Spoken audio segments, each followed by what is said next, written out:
So dito naman tayo kay Auntie Claire. Dito na tayo sa exciting part. Ano masasabi ni Auntie Claire dito sa ano na to, sa issue na to? Ito po ay napansin na po ng AFP at nabanggit nga rin po ang mga pangalang katulad ni General Pokis, General... Ito matindi. Ayan. So, AFP, inaalam daw katotohanan po ng ina niyan. Sabi ko nga sa inyo, with the money that we are spending for intelligence, mayroon tayong mga intelligence gathering, intelligence community, bilyon-bilyon ng pera ng pamahalaan para sa intel gathering. Tapos putang ng AFP, the Armed Forces of the Philippines itself. Putsang inang yan, kumukuha ng intel sa isang kolumnistang retirado. Sa retiradong komunista tuloy. Sa retiradong kolumnista na mulat-mula pa, wala ng reputasyon. Sa pamilya na kumikita sa paninira sa kapwa. Hindi ba yan ang trabaho ng mga yan, ng mga tulpo na yan eh. Ang trabaho ng mga yan, yung kumita sa problema ng may problema. Tapos, gagawa ng chismis. Tapos, hindi naman kayang patunayan. So, nakakadiri, mga bossing, na gumagastos tayo ng bilyon-bilyon para sa intelligence. Tapos, kukuha tayo ng intel sa isang retired na kolumnista na hindi man konektado sa gobyerno. Ni hindi man konektado sa intelligence community. Ni hindi man naging ISAP. Hindi man naging CIDG. Ni hindi man naging pulis, hindi naman naging sundalo. Kumuha lang siya ng listahan ng lahat ng mga nagsasalita sa gobyerno. Halimbawa ako, retired general ako. Tapos, nagsalita ako dahil sa korupsyon. Dahil nakita naman natin may korupsyon. Tanungin nyo kaya si Ramon Tulfo. Ramon Tulfo, may korupsyon ba sa Pilipinas? Tingnan mo sasabihin yan. Oo, syempre naglalaglag na ng pera sa jukebox niya, sa bunganga niya. Syempre administrasyon. So, ang gagawin niyan, pagtatanggol niya yung administrasyon. Sabi niya, hindi, malinis ang administrasyon na to. Magaling tong presidente natin. Putang ina niyan. Hindi ka ba mabibisit niyan? So, ang AFP, ang Malacanang at ang intelligence community, kukuha ng intel sa isang walang koneksyon. Putang ina, ultimong mga kapatid nga nito, iniiwasan siya. Si Ben Tulfo nga galit na galit dito, inaaway siya, kapatid na yan, tapos gobyerno. Maniniwala kay Ramon Tulfo? Klaseng gobyerno to. Utang ina niyan. Alam mo, ang pinaniniwalaan lang talaga ng gobyerno na to, lahat ng mga salita na makakasama sa mga Duterte o tsaka sa mga kalaban nila, yun ang paniniwalaan nila. Utang ina, sabi ko nga sa inyo, kung ako to si Claire Castro, ang sinabi ko dito, sino ba si Ramon Tulfo? Meron siyang listahan, meron siyang inilabas. O, ipatunayan niya. O, lumapit na siya sa mga kinauukulan. Pero putang ina, para magsayang ng pera ang AFP. Iimbestigahan pa to o aalamin pa tong listahan na to ni Ramon Tulfo. Diyos ko, nakalagay pa si Bantag dun sa listahan. Nandun pa si Bantag sa lista, nagtatago na nga yung tao. Paano pa makakapag-destabilize yun?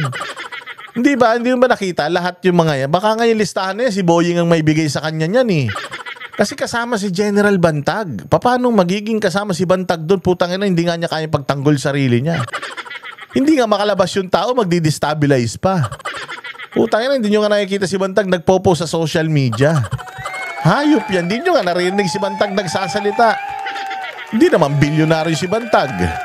Hindi ba? Paano nasama yung pangalan? Kaya nga doon pa lang, alam mong tanga na eh. Pang tanga, tsaka pang abnormal na eh. So, ba't kayo maniniwala? Diyos ko naman tong Malacanang na to, bobo talaga eh. General Orlando De Leon at saka si Mayor Benji Magalong. Paano nandun si Benji? Kakampi niyo yun. Tingnan niyo yung listahan. Papakita ko sa inyo, mabilis lang. Yung listahan ni Ramon Tulfo, ayan yung listahan ni Ramon Tulfo, tingnan niyo. Tapos saan niya pinost? Pinost niya sa social media niya, pinost niya sa kanyang Facebook, tapos yan na yung intel natin. Putang ina niyan. Alam niyo yung intel? Dapat confidential yan, hindi yan maglalagay dyan. Hindi yan Intel, kaya nga niya pinost sa kanyang verified Facebook account. It was posted din for a purpose na nagpapasikat yan. Okay ng ina niya. Nakalagay dito, tinan mo, Gerald Bantag. Nakalagay pa si Johnny Macanas. Si Johnny Macanas, talagang, dating ang bongbong supporter yan eh. Tang ina nyo. Dating ang BBM supporter yan si Macanas, Ilocano yan eh.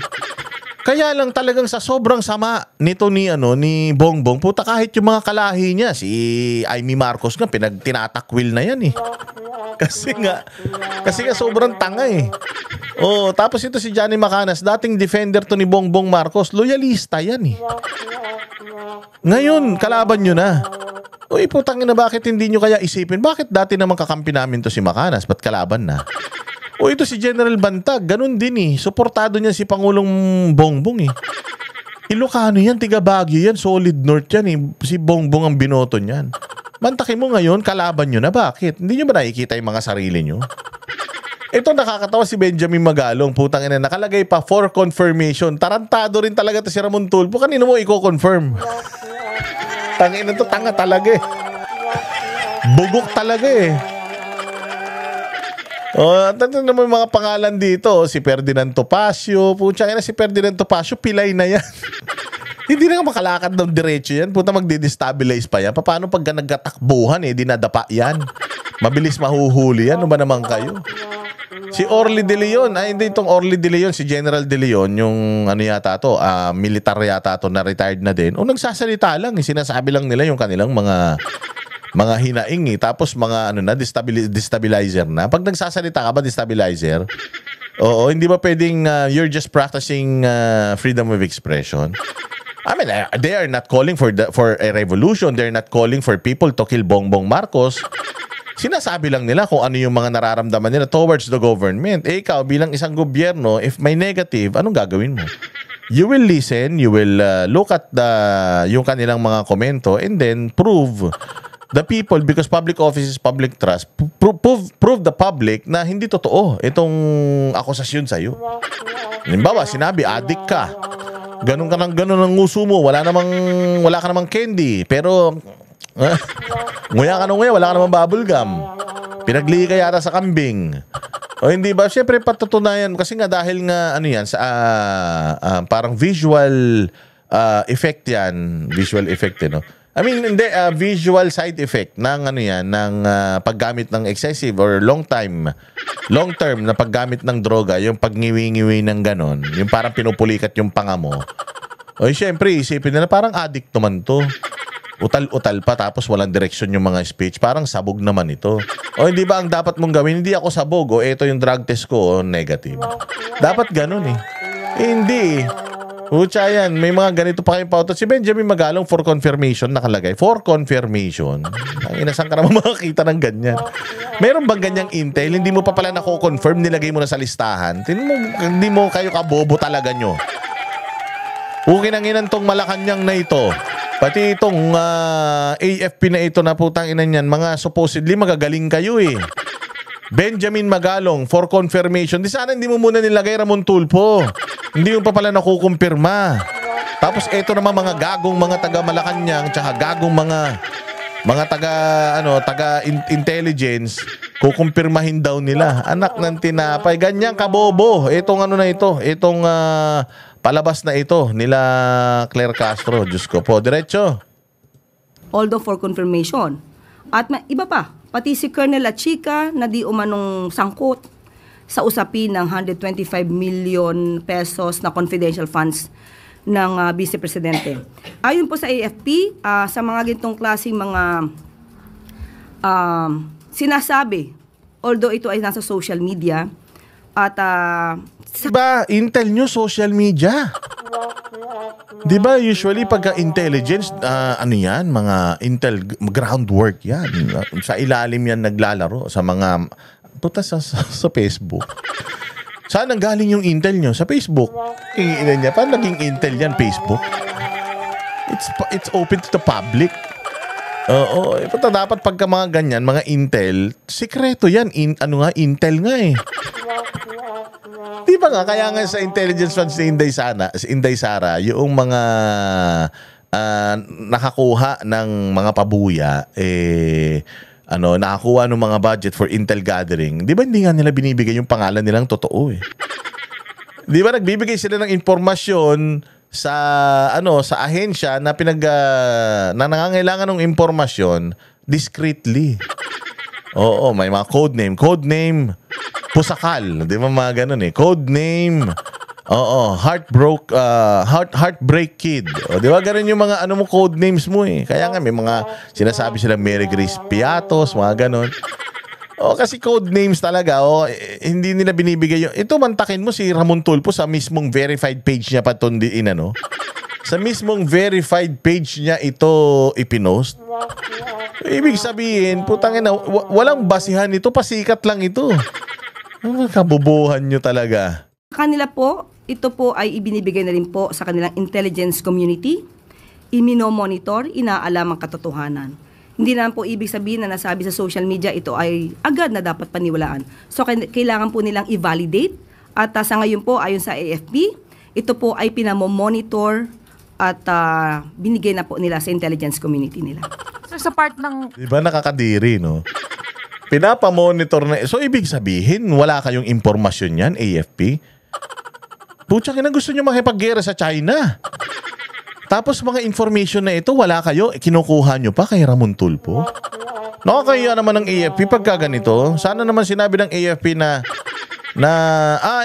this was actually posted sa kanyang Facebook page. If meron siyang proof na we're open para kung gusto niya kaming kausapin, but definitely itong gobyerno natin, meron din tayong sariling intel gathering, and we also have names of the people who's possibly destabilizing against the government, and it's a secret list. So we have our we also have our intel gathering, and we're investigating on these people discreetly. Di ba ganon? Ito po kinag yun sa kamakita sa Facebook. Tapos iimbestigahan nila yung Facebook post para alamin kung yung mga pangalan dito ay totoo nga. Anak ng tinapay oh. Klase yan. Ang hirap i-grasp mga bossing nung ito, katulad nito, anong masasabi ni Topacio sa aligasyon na yan ni Ramon Tulfo? Si PDP Deputy Spokesman at tila siya isa sa mga pinaghinalaan, si Ginoong Ferdinand Topacio. Magandang gabi sa inyo, Attorney Topacio. Magandang gabi po, Madam Corina. It's always good to see you. Maraming always good to see you too, sir. Sir, anong reaksyon ninyo nung masama po yung pangalan po ninyo doon? Well, pareho lang po kami ng reaksyon ni kaibigang Mike Defensore. Katawa-tawa po ito. Alam niyo po, matagal nang katawa-tawa itong si Ginoong Montulfo. He's the same person who said nakaiwan daw ng 1 billion in cash si Pangulong Duterte sa Malacanang. So, ganun kabobo yan si Ramon Tulfo, may 1 billion daw na cash. May 1 billion daw na cash si Pangulong Duterte na iwan. Pukin ang ina niyan. Paano mo may iwan yung ganung kalaking pera?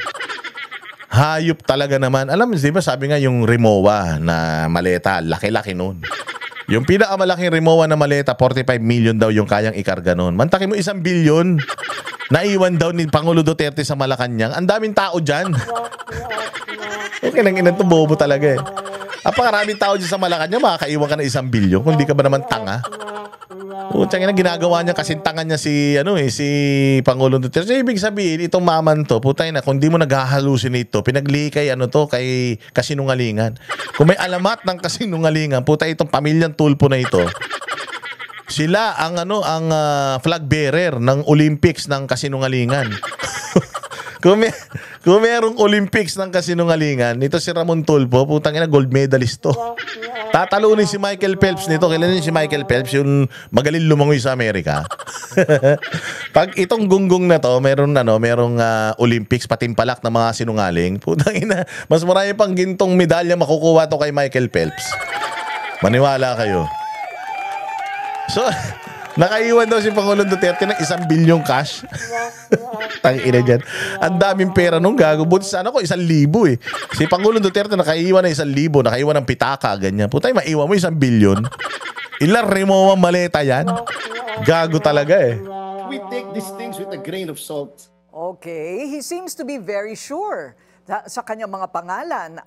Saan po kaya nakuha ang impormasyon na ito? Meron po ba kayong mga haka-haka? Mukha daw sure. Papa, ganun talaga pag sinungaling. Sabi nga, it doesn't have to be true. It just has to look like it. Ibig sabihin, hindi naman kailangan maging totoo eh. Kailangan lang talaga paniwalaan mo na totoo at ulit-ulitin mo para magmukhang totoo. Propagandista nga eh. Chismoso nga eh. Ganyan ang chismis, di ba?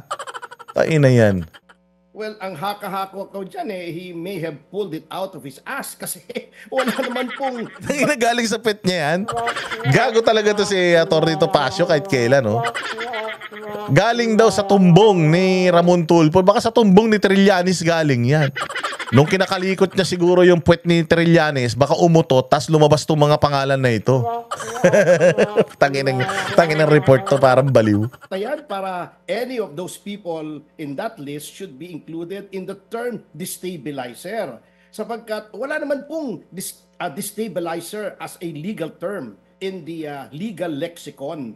Meron po dyan inciting to sedition, or sedition, inciting to rebellion, or rebellion, there's terrorism, there's the crime of coup d'etat, pero wala po akong nakikita na ginagawa po namin sa pagpoprotesta against corruption that can be classified under any of those punishable offenses. Bakit po sa tingin ninyo nadadawit kayo? Hindi kaya meron pong nagsasabi na nagmi-meeting-meeting kayo, pero wala naman po illegal sa pagmi-meeting, ano po? Ay opo, nagmi-meeting-meeting po talaga kami. In fact, may mga committee po kami para sa pagkilos po sa EDSA Shrine. Merong in charge ng pagkain, entertainment, speakers bureau, yung marshal, security para po hindi kami mahaluan ng mga provocateurs na katulad po nung nangyari dati. Binabantayan po natin yun kasi tayo po rin ang masisisi. But that is the extent of our meeting. In fact po, the PDP Laban just this morning came out with a statement explicitly saying that we are against violence, we are against any extra-constitutional regime change, and that the rally on the 16th to the 18th should remain peaceful. Meron bang ganyong destabilizer? Ayaw nila ng change. Hindi sila nandoon para palitan yung gobyerno, palitan yung nakaupo. We are just there para mag-voice out yung problema. Yun lang. Wala kami nga. Putsang ina, makita nyo nga. Di sana hindi stage yung inano namin. Nag-aano kami ng stage. Nagtatayo kami ng stage. Sinong sagot sa pagkain. Sinong sagot sa sound system. Tainan yan. Di kung mga destabilizer to. Di sana baril. Ang mga ino nila tangke. Bumili na po kami ng tangke. Bumili na po kami ng mga panangga. Bumili na po kami ng sandamukal na mga pana. Dahil susugod kami sa Malacanang. Yan ang destabilizer. Hindi. Puta concert nga yung gagawin nila pag darasal. Paano magiging destabilizer? Putang ina talaga to si Ramon Tulfo. Ramon Tulfo, saka ba pinaglihi sa Paco? Kala pinaglihi siguro to si Ramon Tulfo sa Tamtax. Putang ina walang silbi talaga eh. Dapat mapayapa, may kaayusan at walang karahasan. Ayun. Ang official po na pagsisimula ay 16. Yung 15 po ay ingress o paglalatag. Magsiset up po roon, entablado, LED wall, at mga iba't iba pa pong mga accessories na... Yun magsiset ng LED wall. Entablado. Putang ina yan. Saan ka makakita na magdi-destabilize na ganyan? Sabi ko kung magdi-destabilize to si Topacio, sana binili nito jet fighter, ganun, helicopter. Opo. Ano na po tayo? Nag-arkila na tayo ng mga ng mga Black Hawk at saka ng mga F-14 ng mga jet fighter kasi alam mo ganyan yung mga magdi-destabilize at susugod. Hindi eh. Tsaka sabi ko si Topacio, mga 5 hakbang lang to, mahuhuli mo na to kasi mabagal maglakad to kasi pilay to eh. May gout yata. May gout na yata ito si Atty. Perdi dahil nakasama ko to noon, ang lakas kumain ng sardinas nito eh. Spanish sardines, mahilig yan sa malakas uric acid noon eh. Peace Atty. Topacio. kailangan po sa isang public assembly. Before we talk about that, isang question lang po. Do you have anything in common with everybody in that list? Meron po ba kayo nakikita na pagkakapare-pareho ng pananaw sa politika? Opo, ang the common thread that runs through all of us there ay our disgust, our extreme disgust dito po sa nangyaring tinatawag na floodgate o flood control scandal, sapagkat kung titignan niyo po yung amounts involved, talagang mind-boggling. I cannot wrap my head around those amounts. And to us, we believe that it is the greatest thievery ever, pinakamalaking pagnanakaw sa kasaysayan ng ating bansa. Ayun. So kilala po ninyo lahat ng mga pangalang naroon. Yung mga colonel po ay active pa or mga retirado na po? Ang mga retirado po yun, sapagkat kung yung mga nasa active service po, ay may mga limits po, bagamat hindi po sila tinatanggalan ng karapatan under Article 3, yung Bill of Rights, ay may limits po kung paano nila i-exercise yung kanilang freedom of expression. So, mga retirado po yun. Yung iba po actually, first time kong nakita nung kami ay nag-organizational meeting, ngunit what I can assure our people is that wala pong pinag-usapan doong destabilization, walang pinag-usapang violence, walang pinag-usapang mga armas, at walang pinag-usapang ibang bagay na gagawin, kundi maghayag lamang ng saloobin na I believe is common with a lot of our people na talagang gusto na nilang tuldukan itong mga anomalyang ito. Last question, sir. Sa palagi po ba ninyo ay posible ang revolutionary government? Meron na po bang parang tipping point na maaaring yan ay clear, imminent? Hindi naman clear and present, but imminent. Po yan, if you are saying, ma'am, na yung revolutionary government, such as that which happened in 1986, katulad nga po na sinabi ko, naglabas po ng opisyal na pahayag ang PDP na we are against any extra-constitutional regime change. Kung magkakaroon man po ng change in government, it should be within the parameters of the 1987 Constitution. Ayaw po nating lumabas sa 1987 Constitution. Okay. Maraming salamat. Yun, ang galing, di ba? Si Topacio. Walang regime change. Wala kaming plano na ganun. And if ever may mangyari na ganyan, if hindi na talaga makontrol at tao na mismo yung, syempre, tao naglagay sa kanila sa pamahalaan at tao na mismo yung bumawi nung kapangyarihan sa mga taong iniluklok dahil mga kawatan, kailangan pasok sa batas. Kailangan hindi tayo naghahasik ng lagim, hindi tayo nakakasakit. Kailangan within the anong tawag diyan? Bounds of the law. Si Ramon Tulfo, tanga kasi to eh. Yan ang panatero, walang inuurungan.